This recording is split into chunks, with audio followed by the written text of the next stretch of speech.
നിനക്ക് എന്താ പറ്റിയത്? നീ ഈ കോലത്തിൽ എങ്ങനെയാ വണ്ടി ഓടിച്ച് ഇവിടെ വരെ എത്തിയത്?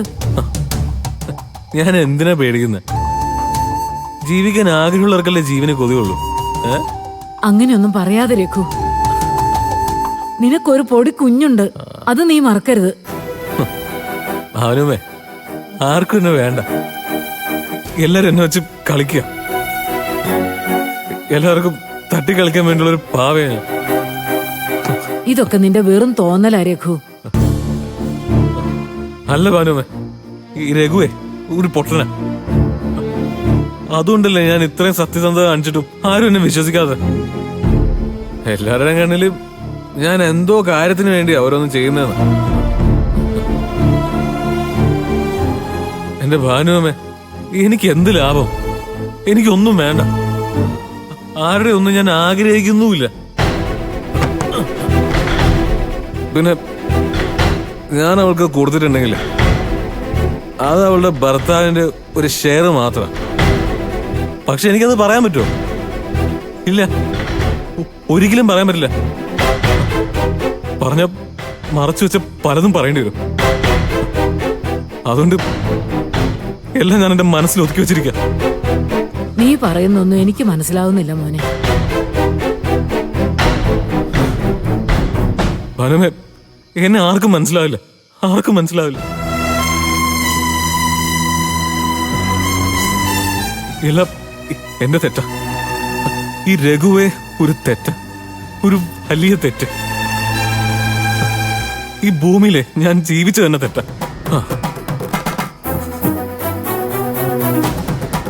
ഭാനുമേ, ഈ രഘുവേ ഒരു ജോക്കറാ. എല്ലാവർക്കും പറഞ്ഞു ചിരിക്കാനും തട്ടി കളിക്കാനുള്ള കോമാളി. രഘു, നിർത്തു മോനെ. എന്തിനാ നീ ഇങ്ങനെ വിഷമിക്കുന്നത്? മനസ്സിലാവും. ഒരു ദിവസം ഈ കോമാളി എല്ലാവർക്കും മനസ്സിലാവും. മനസ്സിലാവും. എന്റെ ഭഗവാനെ, ഞാൻ ഇനി എന്തൊക്കെ കാണണം? എന്തോ ഒരു വലിയ കനൽ അവന്റെ മനസ്സിലുണ്ട്. അതാ അവനെ ഇത്രയ്ക്ക് വേദനിപ്പിക്കുന്നത്.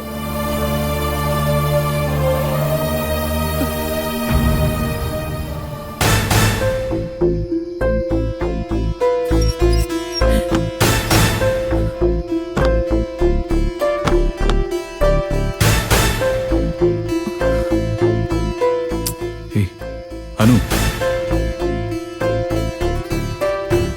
നീ ആ കൈന്ന് കാണിച്ചു. നല്ല വേദന ഉണ്ടല്ലേ? ചെറിയ നീറ്റലുണ്ട്. കുഴപ്പമില്ല, രാവിലത്തേക്ക് മാറിക്കോളും.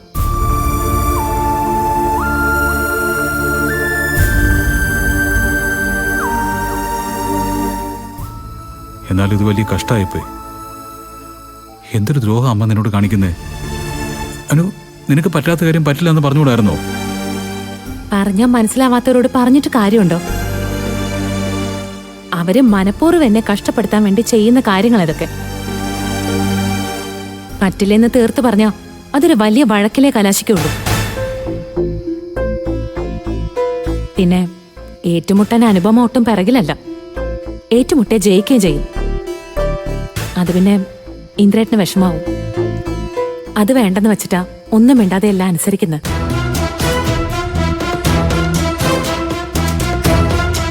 ഇതിനൊക്കെ എങ്ങനെ നേരിടണമെന്ന് എനിക്ക് അറിയാഞ്ഞിട്ടല്ലാനു. പലതും ഓർത്ത് മനസ്സിനെ അടക്കി നിർത്തുക. പക്ഷേ പിടിവിട്ടാൽ ഞാൻ പൊട്ടിത്തെറിക്കുകയും ചെയ്യും. അതോടെ എല്ലാം തീരുകയും ചെയ്യും. ഇന്ദ്രേട്ടാ, ഇതൊക്കെ ഇന്ദ്രേട്ടൻ മറന്നേക്ക്. പിന്നെ ഞാനിത് അവരോടുള്ള വാശിക്കോട് ചെയ്തതാ. പണ്ട് ഇതൊക്കെ അവര് നിഷ്പ്രയാസം ചെയ്തതാണത്രേ. അപ്പൊ പിന്നെ ബാക്കിയുള്ളവർ ഒട്ടും പിറകിലല്ലെന്ന് കാണിച്ചു കൊടുക്കണ്ടേ? നാളെ ഇതുപോലെ വേറെ വല്ല പണിയായിട്ട് അമ്മ വരട്ടെ, അപ്പൊ ഞാൻ പറഞ്ഞു കൊടുത്തോളാം. അമ്മ നാളെയും വരുവനോ? നിന്നെ കഷ്ടപ്പെടുത്താൻ അമ്മ എന്തെങ്കിലും ഒപ്പിച്ചിരിക്കും. ചിലപ്പോ നീ പോലും പ്രതീക്ഷിക്കാത്ത ഒന്നായിരിക്കും അത്. അത് നിനക്ക് അനുസരിക്കേണ്ടി വന്നേക്കാം.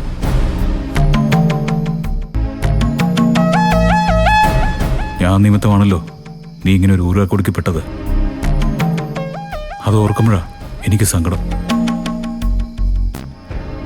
സത്യത്തില് നിന്റെ ഈ കൈ കാണുമ്പോൾ ഇതിന് കാരണക്കാരായവരെ രണ്ടെണ്ണം പൊട്ടിക്കണമെന്നുണ്ട് എനിക്ക്.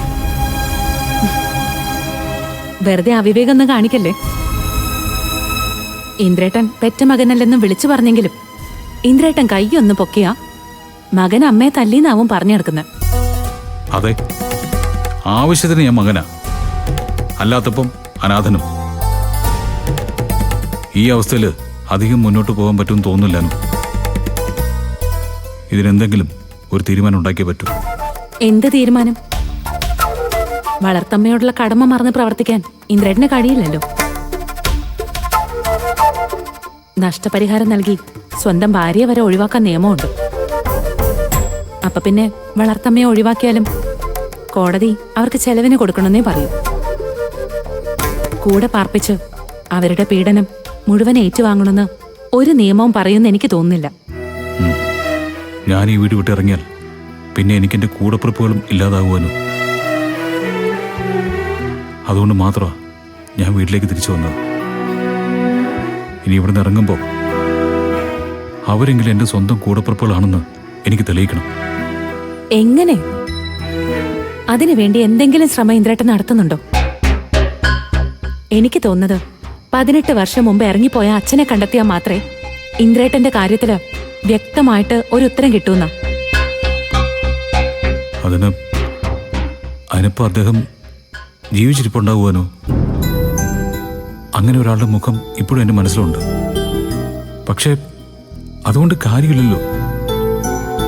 അന്വേഷിക്കണമെങ്കിൽ അങ്ങനെ ഒരാൾ ജീവിച്ചിരുന്നതിന്റെ എന്തെങ്കിലും ഒരു തെളിവ് വേണ്ടേ? എന്തെങ്കിലും ഒരു തെളിവ് എവിടെയെങ്കിലും അവശേഷിക്കാതിരിക്കില്ലല്ലോ ഇന്ദ്രേട്ട. അതൊക്കെ സൂക്ഷിക്കേണ്ടത് അമ്മയല്ലാനോ? ഞങ്ങളൊക്കെ അന്ന് കുട്ടികളല്ലേ. അമ്മയ്ക്ക് അന്നേ അച്ഛനോട് വെറുപ്പായതുകൊണ്ട് അച്ഛൻ്റെതായ ഒന്നും സൂക്ഷിച്ചു കാണാനിടയില്ല. പണ്ടൊക്കെ ഞാൻ ചോദിക്കുമ്പോൾ എന്നോട് പറഞ്ഞിരുന്നത് അങ്ങനെ ഒരാളെക്കുറിച്ച് നീ മിണ്ടിപ്പോരെന്നാ. അയാള് മരിച്ചു പോയായിട്ട് കരുതണമെന്നാ. എന്നാലും എത്ര തുടച്ചു മാറ്റണമെന്ന് കരുതിയാലും എന്തെങ്കിലും ഒരു ശേഷിപ്പ് എവിടെയെങ്കിലും ഇല്ലാതിരിക്കോ ഇന്ദ്രേട്ട? ഇന്ദ്രേട്ട മനസ്സിരുത്തി ഒന്ന് ശ്രമിച്ചാ അച്ഛനെ കുറിച്ചുള്ള എന്തെങ്കിലും ഒരു സൂചന കിട്ടാതിരിക്കില്ലെന്നാ എന്റെ ഒരു പ്രതീക്ഷ.